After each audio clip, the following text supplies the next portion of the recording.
আসসালামু আলাইকুম, সবাই কেমন আছেন? আশা করি সবাই ভালোই আছেন।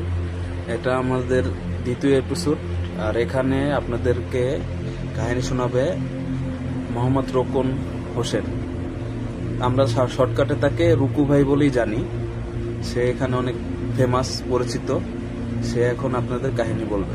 তো আমরা সরাসরি চলে যাই রোকন ভাইয়ের কাছে, ওরফে রুকু ভাইয়ের কাছে। আচ্ছা, তাহলে রুকু ভাই বলেন, আপনার পরিচয় দেন, পরে ঘটনা সব বলা শুরু করেন। আমার নাম রুকন। আমি হারিনার লেবু বাগান ছোটকাল থেকেই থাকি। গাজীপুর হারিনাল লেবু বাগান। গাজীপুর হারিনাল লেবু বাগান, এটা অরিজিনাল নাম হয়েছে, সবাই বলে পুয়াল, কিন্তু পুয়াল নামে পরিচিত নাই, লেবু বাগান নামে পরিচিত, সবাই চিনে। এখন জানে। যে লেবু বাগান বলি, এখনো লেবু বাগান নেই, পরিচিত আছে। তো আমাদের এই জায়গার মধ্যে মানে আমাদের বন্ধু বান্ধবের মধ্যেই দু একজন ছিল, ওরা মায়ের দিকে খুব লুবমান আছিল আর কি মেয়ের নেশা। মেয়েদের নেশা আছিল। তো আমি সম্পর্কে ওরা চাচাই ডাকতাম। ওই চাচাই আমার মাঝে মধ্যে আমারে নিয়ে যাইতো, আমারে দাঁড় করায় রাখতো আর কি তার আড্ডা দিত, আপনার দাঁড় করে রাখতো। আমারে সাথে করে নিয়ে যাইতো, খুব আদর করতো। যে রফিক কাকা, হেও আমারে নিয়ে যেত। তখন আমি দাঁড়ায় থাকতাম, দেখতাম, তখন আমার ভালো লাগতো। তো হঠাৎ করে একদিন অনেক রাত হয়ে গেছে, মানে হালকা বৃষ্টি পড়তে আছে, তোমার ওই চন্দনী রায়, চাঁদনি রাত। চাঁদনি রায়। তো ওই জায়গার মধ্যে মানে রাত অনুমানিক কয়টা বাজছে আমার সঠিক কিন্তু খেয়াল নাই। তো বোঝা যাইতেছে কয় বছর আগের ঘটনা? ওই তোমার 3 থেকে 4 বছর আগে। তাহলে এখন 25 চলো, ওই আপনার 21-22-এর দিকে। হ্যাঁ, 21-22-এর দিকে।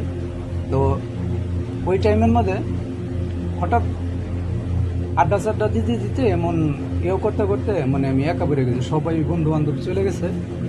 তা আমি কই যে আল্লাহ আমার বাসায় আমি চলে যাই, সবাই যখন চলে গেছে তখন একা, তখন আমি একা, তখন আসতেছি, যার যার বাসায় এসে চলে গেছে। তখন আমি যখন এই রাস্তার মাথা দিয়ে যাই, তো আমাদের ওই নাসির ভাই দিয়ে পরিচিত, এর বউ আবার ফাঁস নিয়ে মারা গেছে। ওই মাটির রুমের সাথে দিয়ে যখন যাই, তখন হঠাৎ করে আমার চোখের মধ্যে একটা মেয়ের বাইসে গেল, যে মেয়েটা আমার দিকে গাছের আউলে পলায় গেছে আর কি হঠাৎ করে একটা ছায়ার মতো। ছায়ার মতন বাসলো। তখন আমার নলেজে গেল কোনটা, যে চাচা এবার মেয়ে আনছে। হ্যাঁ, তো ওই যে আড্ডা দিতাম, মেয়ের সাথে তো সবসময় খেলতেছে, তো আমার নিয়ে খাড়া করায় রাখতো, আবার নিয়ে আইতো, এরকম ভাবে। তখন আমি আর গুরুত্ব করি নাই, অনুমানিক তখন আমি বাসায় ওই টাইমটা দেখছি যে রাত্রে 3:30 বাজে, মানে যে টাইমে আমার লোকে ঘটনাটা ঘটছিল, ওই ধরুন 3টা দিকে ঘটছে। তখন আমি ওই জায়গার মধ্যে ওই মেয়েটারে দেখা, মানে আমি বললাম যে মনে মনে টার্গেট নিলাম যে এটা বান চাচা মেয়ে আনছে। হ্যাঁ, তখন আমি আবার ডাকতেছি, রফিক কাকা, রফিক কাকা। ওদি কোনো সারা শব্দ দেয় না। তো ওই মেয়েটা কি করছে, আবার ওই আম গাছের থেকে আবার গেছে গা তাল গাছের আউলি, এক গোড়া থেকে আরেক গোড়ায় গেছে। মানে আমার থেকে মিনিমাম তোমার এই 12 থেকে 15 হাত দূরে থাকে আর কি, কাছাকাছি কাছাকাছি হইতে পারি না। তা আমার এদিকে খালি পলায়। তখন আমি খালি জিগাই, এই মেয়ে, তুমি আমার দিকে পলাইলে লাভ নেই, তোমারে যে আনছে তারে আমি খুব ভালো মতন চিনি, আর তুমি এই অবস্থায় কোন রকম যাইতে পারবা না আমার হাতের থেকে ছুটে। আমি তোমার দৌড়মই এবং কি তোমার দেখমই যে তুমি কোন জায়গার মাইয়া, কার লগে আইছো, কে তোমার আনছে, আপনার তো আইডিয়া করে রাখছেন আমি তো চিনি। তো এই উদ্দেশ্য করে আমি ওরে তাড়াটা করলাম, ওর পিছনে পিছনে গেলাম। তো ও দেখলাম কি আবার মানে আমার ধোয়ায় দেওয়া এই যে তেঁতুল গাছ ছিল আর তাল গাছ আছে বাড়ির পাশে একটা, এই এই একটা মাটির রুম আছে, ওই মাটির রুমের মধ্যে কিন্তু নাসির ভাইয়ের মাইয়া এই গলা দড়ি দিছিল, গলায় দড়ি দিয়ে ফাঁস নিয়ে মারা গেছে। তো অনেকজনে কয় বদাত্তা, ওই আবার কয় ওই পেতনি মেতনি, এগুলা নানান ধরনের কথা কয়, এগুলো আমি বিশ্বাস করি না। হ্যাঁ যে আমরা মানুষের থেকে বড় আর কোনো কিছু নাই, কারণ সবকিছু আমাদের দিকে ভয় পায়। হ্যাঁ, আল্লাহ তাআলা সর্বশেষ সব সৃষ্টি থেকে সৃষ্টি হয়েছে কি মানুষ। তো ওই কথার লেগে তখন আমি এই বিয়ার কোনো ইয়েও করি নাই, সরাসরি আমি গেলাম যাইয়া পরে বললাম যে এই তুমি বাইরে, তুমি তোমার কি আনছে দেই, তুমি এদিকে আয়ো।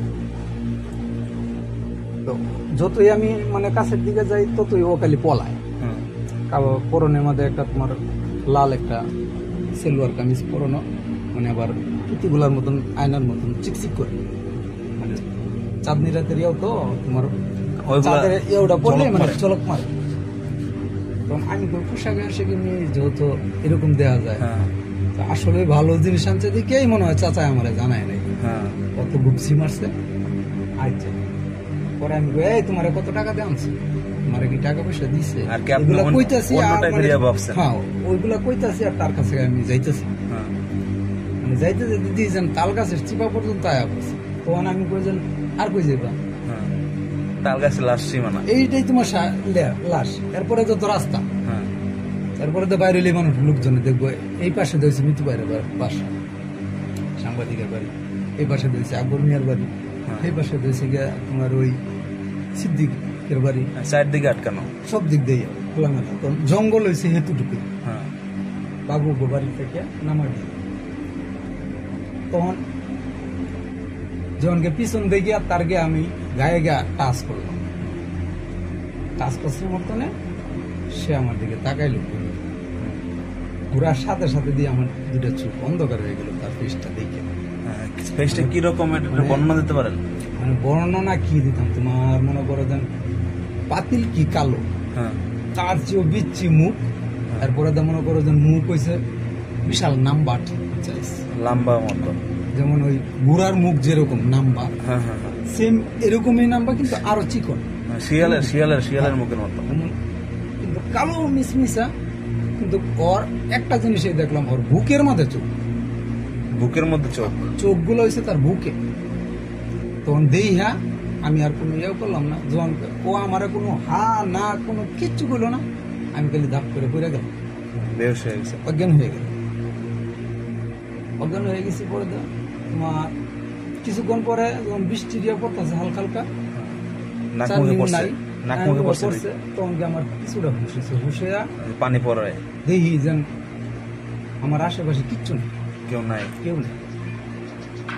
তখন আস্তে আস্তে করে আমি আবার বইসা দেখি যেন আমার শরীরটা এত ক্লান্ত হয়েছে, মানে উঠে যা দাঁড়াইমু হ্যাঁ, এই শক্তি পরিমাণ আমি পাইতেছি, মানে এত দুর্বল হয়েছে। আর আমার সারা শরীর ঘাইমিয়া অবস্থা অন্যরকম হয়ে গেছে। কতক্ষণ আর কি সেন্সলেস এটা জানেন না? না মানে কতক্ষণ জানি না আসিলাম তা কই ধরতাম না, চেঞ্জ হওয়ার পরে যে আমি কইলাম যে দেহি উঠে দাঁড়াইতে পারি না, আমি দিই বাবুরা বাড়ির নামায় পড়ে রয়েছি জঙ্গল খেয়ে। তখন ওই জিনিসটা আবার আমার মনে হয়ে গেল, না আমি না- হঠাৎ করে আবার মনে হয়েছে? হ্যাঁ, এতক্ষণ মনে আসলো না? না, যে আমি না অমুকজনটা তাড়া করছিলাম, ওর না এই রূপ দেখছি আমি, তখন তাড়াতাড়ি করে এখান থেকে উঠছি, উঠে মানে আশেপাশে দেখলাম আর খালি তখন আমার লগে বিড়ি আমি অল টাইম খাই, হ্যাঁ, মানে ফট করে বিড়ি জ্বালাইয়া লাইছি, জ্বালাইয়া তুমি আস্তে আস্তে নামার দিকে যাই গিয়া বাবুরা ঘরের নামাটা যখন পার হয়েছি, তেঁতুল গাছটার মুখটার মধ্যে যাওয়ার সাথে সাথে দিয়ে দিচ্ছে এক বাচ্চা, একদিনই কাহিনী দুইটা? মানে যাওয়ার টাইমে এটা। হুম, এমনিতে আমি এই জায়গায় দুর্বল হয়ে গেছি, হ্যাঁ। রাস্তার মাঝখানে এই বাচ্চা কাঁদতেছে, কত বছরের বাচ্চা? ছোট মানে আঙ্গুর পাড়তারে, মানে বয় এরকম একটা ছোট বাচ্চা। হ্যাঁ বুঝতে পারছি, 2-3 বছর। তখন আমি কই যে কেমন মা আর কেমন সন্তান এই জায়গার মধ্যে এইভাবে রাইখিয়া থইয়া ওরা যে আকাম কুকাম করতে আই, মানে আমি নেগেটিভ নিছি, আপনার মাথায় ওইসব নাই? নাই। কেমন একটা বাচ্চারে এই রাস্তার মধ্যে এইভাবে বোয়াইয়া কান্নাকাটি করতেছে, ও কই গেল, শোরের বাচ্চাকে পাইলে তো মারমু, হ্যাঁ, এটি আমি একা একাই কইতেছি জুড়ে জুড়ে, আর এই বাচ্চা চিল্লাইতেছে, বেদুম চিল্লাইতেছে, মানে আমার কানের মধ্যে শুধু আওয়াজ হইতেছে যে বাচ্চা বিশাল কান্না কান্দাছে, হুম। কিন্তু আসলে আশেপাশে যে কোনো মানুষই হয় না। আর আমি এত জোরে জোরে যে কথা কইতাছি, আপনিও জোরে জোরে কইতেছেন? হ্যাঁ আমি জোরে জোরেই কইতাছি, কিন্তু আমার আশেপাশে যে লোকজন আছে হ্যাঁ, আশেপাশেই তো অন্য বাড়ি। দিন মানে আমি কাশ দিলেও জিজ্ঞাসা করে। হ্যাঁ, আশেপাশেই তো বাড়ি হ্যাঁ, সবার। সবার বাড়ি আশেপাশে। জুয়েল ভাই ছাদের থেকে মাঝে মধ্যে জিজ্ঞাসা করে, এই কেটা আরো কোন, হ্যাঁ। জিজ্ঞাসা করে কাশ দিলেও। আর আজকে এত জোরে জোরে চিল্লাইতেছে, কেউ আমার জিজ্ঞাসা করে। মানে রাত ওদের মানে- কানতে আছে, বাচ্চাও কানতেছে। সেটা বাচ্চাও কাঁদতেছে, তখন আমি চিল্লাই কইতেছি, এই বাচ্চাটা কার, কে রাখছে? দেখো অনেকক্ষণ দাঁড়ায় রয়েছে। হঠাৎ করে গিয়ে এই বাচ্চারা গিয়ে আমি দৌড় তুলেছি, যার বাচ্চাই তো হবে, পরে আমি বাসায় দিতাম। ওই বাচ্চারা গিয়ে মনে করো যে ধরার সাথে সাথে মুরগির বাচ্চা হয়ে গেল কতগুলো। ওই যে এটা থুয়েছেন মনে করো যে দৌড় দিলাম আমি, এক দৌড়ে আব্বার গোয়ালির ঘরের সামনে আয়া করছি সিকেট। তখন সবাই টের পাইছে। তখন আব্বাই দূর করে বেরিয়েছে, আম্মাও বেরিয়েছে। ওই সময় সেন্সলেস হয় এই না? সময় আমার সেন্স আছে, এই সময় আমি আর হই নাই, মানে সিকেট দেয়া পড়ছে মতো না। আব্বাই কইতেছে কিসে কিসে, আম্মা জিজ্ঞেসেছে কিসে, অত রাত করে ঘুরস খেতে, তুই তো ভয় পাইছিস। আমি কি ভয় পাইছি না, আমি দেখলাম একটা বাচ্চা কান্তাছে, বাচ্চাটার আমি কুলে নিতাম গেলাম, তখন দিয়ে মুরগির বাচ্চা হমানে কুলেতে পড়তাছে। আর কি মুরগির বাচ্চা পড়তাছে? হ্যাঁ, আমি যখন বাচ্চাটা যখন কুলে লয়ে লাইছি, যার বাচ্চাই তাই আমার বাসার থেকে যায় জ্ঞান করে, তখন তার মারে আমি দেখুন যে সে কেমন মা, যে বাচ্চাটা এত রাত্রে হয়ে গেছে। এই কথা কই মানে বাচ্চারা কুলে লয়ে লাইছি, কুলে লওয়ার সাথে সাথে দিয়ে মুরগির বাচ্চা হমানে পড়তাছে শরীরে। এটা দেখে তো আপনার অবস্থা। আর আগে তো আরেক কাহিনী ঘটছে, আর এর আগে তো দুর্বল হয়েই গেছে। হ্যাঁ, এই করিয়া মানে আমার এই প্রথম কাহিনী আর আপনার মা বাপরে কর নাই না, প্রথম সিনটা যেটা হয়েছে এটা কই নাই, এটা তো আমার নলেজে আছে যে আমি এরকম পাইছি, বই পাইছি, এইটা আর আমি কই নাই। পরে আম্মায় আবার আগের মানুষ তো কিছুটা এই দাউয়ের মধ্যে কামড় দেওয়াইছে, একটু পানি করাইছে, খাওয়াইছে, খাওয়াই জ্বর মরাইতো না, বেশি ভয় পাইছি না, এটা কিছুই না, চোখের ঠান্ডা আমার বুঝতে। পরে আমি আর এমন করি না, কিন্তু এরপরের দিন হালকা একটু জ্বর আইছি শরীরের মধ্যে, মানে ভিতরে তো ভয় পাইছি, যদি পাওয়া মানে আগেই পাইলাইছি। এইটা তো পরের ঘটনা হয়েছে গিয়ে সাধারণ দূর দিয়ে আইতারছি, কিন্তু সেই জায়গার যেন পড়ে গেলাম, মানে এটা আইজও আমার মনে করো চোখের মধ্যে পাশে যেন আমি কি দেখলাম। কিন্তু আজ পর্যন্ত ওর পিছনে আমি আরো 2 দিন ছায়া দেখছি, কিন্তু আমি আর ফেস টু ফেস ওর কাছে যাইও নাই। 2 দিন ছায়া দেখে আপনি কি পিছন নিছিলেন না আবার ব্যাগে? আমি পিছন নিছি, পিছনে নিছিলেন। আমি টের পাইলাইছি যে সে ওইটাই আগেরটাই। তখন আর আমি আইগা আইও নাই, ভয় তো পাইছি একবার তো ভয় পাই আমার বোঝ হয়ে গেছে জানি এটা কোনটা। তখন আবার যে মসজিদের যে বড় বুঝি, হুজুরের কাছে জিজ্ঞাসা করলাম, হুজুর এরকম তো আমি একদিন রাত্রে ভয় পাইছি, মানে এরকম ভয় পাই নাই, মানে ভিতরের দিকে অজ্ঞান হয়ে বেড়ে গেছে। হুজুরে কয় এন কি আশেপাশে কোনো ইয়েও আছিল নাকি? আমি কই হ্যাঁ, একটা এই মহিলা মারা গেছিল অনেকদিন আগে, ফাঁস নিয়ে। পরে পরে আর জানাটা টানাজার করণে লেগে দেয়নি। এই লাশ আবার ওরা লয়ে গেছিল, দড়ি অনেকদিন ঝুলে আসছিল এই ঘরে, কিন্তু কেউ যায়নি, এই সময় ছুটছে। তো সেই সময় গিয়ে আমি ওই যে সঙ্গে মহিলা মারা গেছে ফাঁসের মধ্যে ঝুলে রয়েছে, পুলিশ তারা তো আর আলামাই তারা, সেই সময় আমি পাওয়ার মধ্যে ধরে ধরে গিয়ে লড়াইছি, আমি কিন্তু ভয় পাইছি। এইটা আমি একবার দেখলাম, এইটাই আমার প্রথম জায়গার মধ্যে আওয়ার পরে ভয় পাইছিলাম। আরেকটা ভয় পাইছিলাম, ওই জলিল কাকার বাড়ির নামার যখন গান হয়েছিল, বাউল গান হয়তো এখন মাঝে মধ্যে হয়। এই বাউল গানের মধ্যে সবাই মানে গেছে, আমি আর ওই দিন আর যাইনি। আমি কই জানি ওনার যায় কি করবো, আরো পরে যাবো, যখন গান গুন জমবো তখন যাবো। মানে ইয়েও করিয়া মানে দেরি করে গেছে, কারণ আমাদের এই মসজিদের পাশে মানে কাকুল কাকার আব্বা ছিল ফকির, সবাই ডাকতো এটা, এখন ওটা ফকির বাড়ি জামি মসজিদ এখনো ছিল, ওনার আব্বা আগে আসছিল কবিরাজ। এই পুষ্করিণীটা আগের থাকতেও ভালো আছিল না, এখনো ভালো, মানে যারা দেখছে তারা তো জানি, যারা নাই বেশি অংশ যে রাত্রে হাঁটে তারা চোখের মধ্যে কিছুটা ভাসে। ওই যে হাসেমের আব্বা, হেও কিন্তু নাইট গার্ডের পাহারা দিত, হেও কিন্তু এক সাইড অবশ্যই গেছে এই তাল গাছের কোনা, এখান থেকে ভয় পাই বাজারের কোনাটা আছে জায়গার মধ্যে, আর কি মসজিদের পাশে একটা বাজার আছে, বাজারের কোনায় ওই জায়গাটার মধ্যে মানে আগে প্রায় প্রায় যে কোনো মানুষ গেলেই মানে হয়তো অজ্ঞান করে ফালাইয়া দিছে, নয়তো ওই পিছন দিয়ে ধাক্কা মারছে, প্যারালাইসিসের মতন হয়ে গেছে, মুখ বেঁকে গেছে, হাত হয়ে গেছে, এরকম মানে একটা না একটা দুর্ঘটনা এনে ঘুরতো। এতটুকু ভয়ঙ্কর জায়গা আছে। তো আমি যেদিনকে বাউল গান হয় সেই সঙ্গে আবার আমি কই যখন পরেই যাই গানগুন জমলে, তো সবাই যখন চলে গেছে তখন হঠাৎ করে আমি এই জায়গার মধ্যে গিয়া মানে কথায় কথায় আরেকটা আমার লোকের লুকা ছিল বন্ধু, হ্যাঁ সাথে কথায় হ্যাঁ চালু করে আয়, হ্যাঁ গান আরম্ভ হয়ে গেছে, শুনি। আমি কই তুলে তাইলে হাট, আমি একটু প্রস্তাব করি। মসজিদের কোনা আর হচ্ছে পুষ্কুনির কোনা মানে পাশাপাশি, এত কিছু তো আর চেঞ্জ নাই গিয়া। পুষ্কুনির কোনার মধ্যে খারের দিকেই প্রস্তাব করতেছে। হঠাৎ করে মনে করো আমার গাড়ির মধ্যে অনুমানিক পারলাম যেন আমার কেউ জানি ধাক্কা দিছে, জোরে না আসতে জোরে জোরে ধাক্কা দিছে, পড়ে গেছেন? আমি গিয়ে একবারে পুষ্কুনির গিয়ে ঘুরে পড়ছি, অর্ধেক পানি আর অর্ধেক হয়েছে গিয়ে আমি টানে। মানে এত পরিমাণে এই জায়গার মধ্যে কোনাটার মধ্যে কিন্তু কাছে কুছে কুটা কাটায় কিন্তু পড়া অনেক কাটা কুটা আছে। কিন্তু যেন আমি পড়ছি যে এটা আমি দিশ পাইছি, কিন্তু আমার শরীরের মধ্যে কোনো ব্যথা পাই না, কোনো আঘাত হয় না, কোনো স্পটও হয় না। কিন্তু এই জায়গার মধ্যে পড়ার সাথে সাথে অর্ধেক হয়েছে গিয়ে আমার পানি, মানে কোমর বুক থেকে কোমরের অংশটা হয়েছে পানি, পানিতে আর এই বুকের থেকে মাথাটা হয়েছে গিয়ে আমার টানে। মানে এমনি পইরা মানে এই ভাই আমি তাকাই রইলাম, কি ব্যাপার আমার একটু প্রস্তাব করছিলাম, আমার ধাক্কা দিল আর হঠাৎ করে মাথায় সেন্স হয়েছে। আমি তো প্রস্তাব করতেছিলাম খারাইয়া, নিচে কেমনে আমার লোকে যে আইলো ওরেও তো আমি পাঠাই দিলাম। আমার সাথে যদি থাকতো তাহলে না ভাবতাম যে না ও আমার ধাক্কা মারছে, তাহলে ওরেও তো আমি আগে পাঠাই দিচ্ছি। আমি তো একাই খারাই থেকে প্রস্তাব করলাম। তা আমি এখন এই কোনাকে এত নিচে কে, রাস্তাতে মানুষ যায় আমি ডাকি, হাত ধরাই আমি ডাকতেছি, ভাই আমার একটু ধরেন, মুখ দিয়ে একটু টানেন।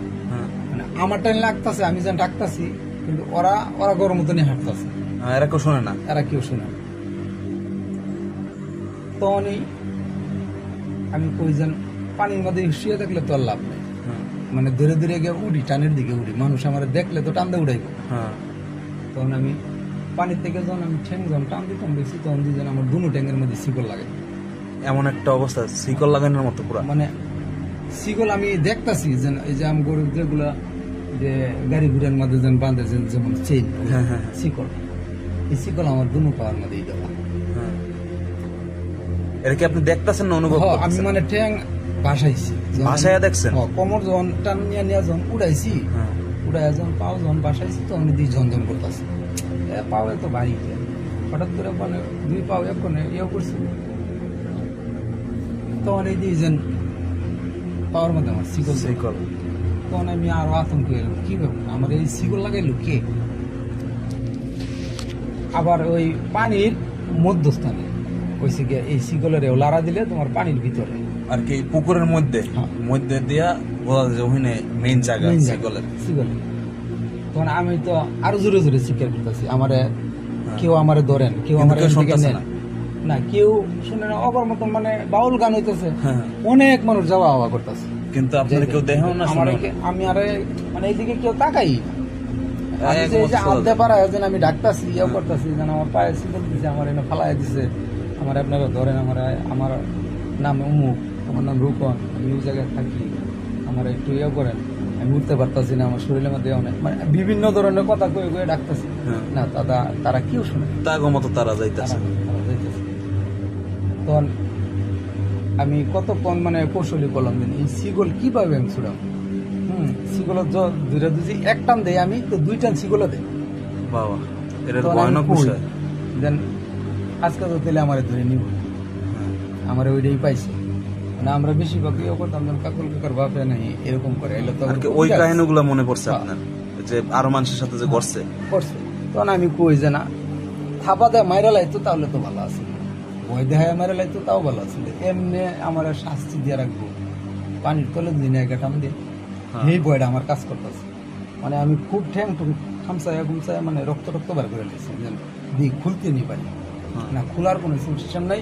আংটা, হ্যাঁ, আর জায়গার মধ্যে শিকল লাগে, তালা মারাও না, হ্যাঁ মানে তালা বোঝা যায় হ্যাঁ। যেমন মনে হয় কেউ যেমন জ্বালা দেয়া আয়াত হয়ে গেছে, মানে চুরির মতো চুরির মতো। একবারে লেবে। আর কইছে যেমন কয়েদিগো কয়েদিগো, হ্যাঁ। কয়েদিগো এই মতো। system। তখন আমি খালি টানির দিকে খালি হাত দেয়া খালি খামচাই আর খালি লোকজনের ডাক, কিন্তু কেউ শোনে না। আমার মানে শিকল যতই আমি ইস্তি করে টানি ততই আমার খালি নামতেছে, মানে গলা পর্যন্ত আমার পুষ্কুনি ভিতরে ডুবাই গেছে, হ্যাঁ খালি গলা পর্যন্ত আছে। হ্যাঁ তখন আমি চিকের দিতেছি, যেন আমার শিকল লাগাই নিয়ে নিতে যাইতেছে কাকুর তার বামে, হ্যাঁ আমার কে আছেন আমার একটু বাঁচান, আমার ধরে না, কেউ শুনলো না। তখন মনে করো যেন আমার টান দিয়ে আমার নিচি, ওই সময় তো আপনি সব আশা ভরসা মনে হয় ছাইড়ে দিচ্ছেন। আমি বুঝলেন যে আল্লাহর কাছে এমন কি ভাব করলাম আমি, যেন আমার এই পরিমাণ করে আমার শাস্তি দিয়ে আমার কষ্ট দিতেছে। তখন পানির ভিতরে যখন টানটা যখন নিয়ে ডুবাই এলাইছে, তখন খালি চোখ মুঞ্জা নিঃশ্বাসটা বন্ধ করে দিল। পরে গিয়ে পানি সানি খাইয়া তারপরে একটু কইতারি, এরপর খুব বলতে পারেন না। আমি আর কইতারি না। পরে আবার দু একজনে নাই দুইরা আমারে বাসায় কি আইয়া হুশ দিয়া গেছে। হুশ হওয়ার পর এটা শুনছেন আপনি? হ্যাঁ। দুই একজন ধরে বাসায় আন। বাসায় আনছে তারা তারা আমার কেমনে পাইছে এটা জানেন না? তারা বলে আমারে পাইছে, এই আমি পুষ্করী কোনার মধ্যে পড়ে রইছি। ও আচ্ছা, আর কি আপনি দেখছেন আপনি ডুবে গেছেন, কিন্তু তারা পাইছে আপনার। আমি কিন্তু দেখছি যে আমি পানি সানি খাইয়া আমার নিয়ে গেছে। হ্যাঁ হ্যাঁ, কিন্তু আপনার তারা পাইছে পুষ্করিণীর কোনায়। যখন আমার জ্ঞান পিছে তখন গিয়ে আমি তাকাইছি, তাকাই দিয়ে আমি হ্যাঁ তখন গিয়ে আমার গিয়ে কিছু ইয়ে হয়েছিল। আমি পরে গিয়ে জিজ্ঞাসা করলাম যে আমি এই অবস্থায় এমনি গেল। পরে আম্মার ভিতরে পরে মনে মনে লুকে আয়া দিয়ে দিয়ে গেছে, পুষ্করী এনে ধরে ফালাইছে এটা আমাদের। আম্মারে জিজ্ঞেস করলাম যে আমার কেটা কেটা দিয়ে গেছে, দুই তিনজনে দিয়ে দিয়ে গেছে। আর আমি চিননের মধ্যে দুজন চিনি, এক হচ্ছে গিয়ে আরিফ আর হচ্ছে আলামী, হ্যাঁ ওরাও সাথে আছে। তো ওরে জিজ্ঞেস করলাম যে ওর এই অবস্থা কি, কয় আমরা এই যে পুষ্করী কোনার মধ্যে গিয়ে দিই, হ্যাঁ অর্ধেক পানির আর অর্ধেক হয়েছে গিয়া টানে হ্যাঁ পরে রয়েছে। পরে দেহারে টাইনে আমরা উড়াইয়া নিয়ে এলাম, কি হয়েছে না হয়েছে কোথাও তো আমি জিজ্ঞেস করলাম। তারাও কিছু জানে না, তারা খালি তারাও দেখছে কিছু জানে না। পানির তখন কোনায়। আমি আম্মারে দৌড়ে আমি কান্দে দিলাম, শিখিয়ে দিলাম যে আম্মা আমি তো জানি যে আমার পুষ্করীর তলে নিয়ে গেছে গা। তার সব কইছেন খুললা। পরে তো আম্মার কাছে আমি কইছি, পরে তো আম্মাই আমার কইলো যে দেখ তুই এসেছে এক মার এক ফুট, তোর প্রতি কিন্তু অনেক ঝুঁকি যাই, তুই রাইতে বিলে তুই ঘুরিস না, বিভিন্ন জায়গায় যখন যাইস না, হ্যাঁ যে কোনো সময় যে কোনো ঘটনা ঘটতে পারে। আমি এইসব কথা মানিও না, এইসব কথা শুনিও না, বিশ্বাসও বেশি একটা করি না। কিন্তু যেটি পাইছি তখন কে মানে কিছুটা ভয় পাইছি। হ্যাঁ, যেগুলো যেসব ঘটনা ঘটছে আপনার ঘটছে। সাথে এগুলা বিশ্বাস করা উচিত। পরে গিয়ে আমি গিয়ে এগুলা বিশ্বাস করি যে আসলেই কিছু না কিছু আছে। আল্লাহ এগুলা আত্মা হোক, আল্লাহ যেই হোক, মানে অন্য রূপে খারাপ জিন হোক বা জগতের আত্মা। ইয়েও ওগুলা আছে মানি। এরপরে থেকে আর এই যে এখন তো গণবসতি বাইরে গেছে, বস্তি হয়ে গেছে, মানুষের হরদম আসা চলা। আগে কিন্তু আনারসের ভাগ গিয়েছিল বেশিরভাগ এই জায়গায়। এই জায়গার মধ্যে। তখন কিন্তু বাড়িঘর খুব পাতলা পাতলা আছে সেই সংখ্যার থেকে এই জায়গার মধ্যে তখন বেশিরভাগ পাইতাম যে এই যে শিয়াল। ওইটা তো আপনার 2021-এর দিকের ঘটনা। আর এটা করছিল কবে পুকুরে? এটা করছিল তোমার ওই যে তোমার 24-এর মধ্যে, 24-এর মতন হইব, 23-24-এর দিকে। এরকম হইব। লেগে যে গান তো কিছুদিন আগে গেল না, হুম হুম। এই সংখ্যা তো আমার বাড়ি আবার